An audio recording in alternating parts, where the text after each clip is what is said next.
Country music is at a crossroads. Two of its most viral songs show why. People, non-country lovers specifically, like to joke that modern country music is a repetitive incantation of beer, trucks, girls, and American flags, with the occasional sprinkling of Copenhagen or multicam thrown in. And for the women, there's an extra dash of marital homicide. That's all part of it for certain, but a longer pause on the radio dial or a deeper dive into the genre's roots reveals far more variation, different traditions and cultures calling to each other, answering and reinventing themselves as they go. The struggle for the soul of country music is on full display now as two very different songs have been making headlines. Jason Aldean, one of country music's biggest stars, has been embroiled in controversy over his single "Try That in a Small Town." The song contains what critics say are racially charged lyrics, and scenes from the music video were shot in front of a courthouse that was the site of an infamous lynching in the 1920s. The backlash was so complete, CMT removed Aldean's video from its rotation, and the original YouTube version was edited to remove several seconds of protest footage. Meanwhile, fellow country star Luke Combs has been going viral on social media with his platinum cover of "Fast Car" by famed singer-songwriter Tracy Chapman. Some of the attention has been positive, praising his rendition of the famous ballad and discussing the impact of this homage to Chapman, who, as a black woman and queer icon, is a triple whammy of underrepresentation in country music. In an interview with Billboard, Combs called "Fast Car" the perfect song and Chapman a supernatural songwriter. "The success of my cover is unreal, and I think it's so cool that Tracy is getting recognized and has reached new milestones. I love that she is out there feeling all the love and that she gave me a shout out. Thank you, Tracy."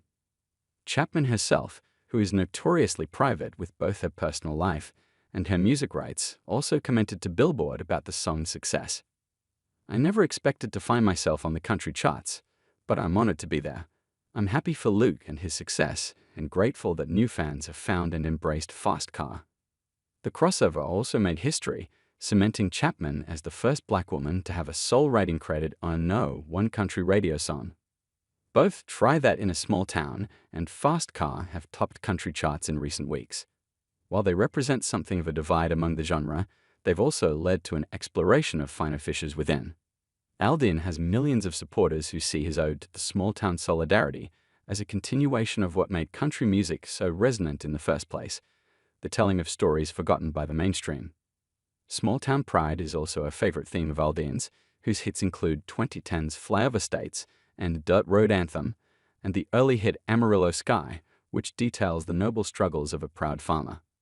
Aside from the controversy of lyrics slamming gun control and threatening people who disrespect police, Aldean's song set off interesting conversations as people discussed what being from a small town really means, and indeed, what a small town even is. Aldean himself is from Macon, Georgia, which may seem like the sticks to some people but is, in fact, a mid-sized city that also helped form rock greats like Little Richard and Otis Redding. "Try That in a Small Town" for me refers to the feeling of a community that I had growing up, where we took care of our neighbors, regardless of differences of background or belief. Because they were our neighbors, and that was above any differences, Aldean wrote in a statement defending the song. As for Combs, the same reasons that attracted praise for "Fast Car" have also attracted criticism. The song, like Chapman herself, has been a lighthouse for people on the margins since its release in 1988, dealing as it does with poverty and loneliness and the universal appeal of getting the heck out of town with your baby by your side, and in the process became a lesbian anthem. While it's a very country message, some fans were uncomfortable that a straight, white male singer would add his voice to Chapman's genius.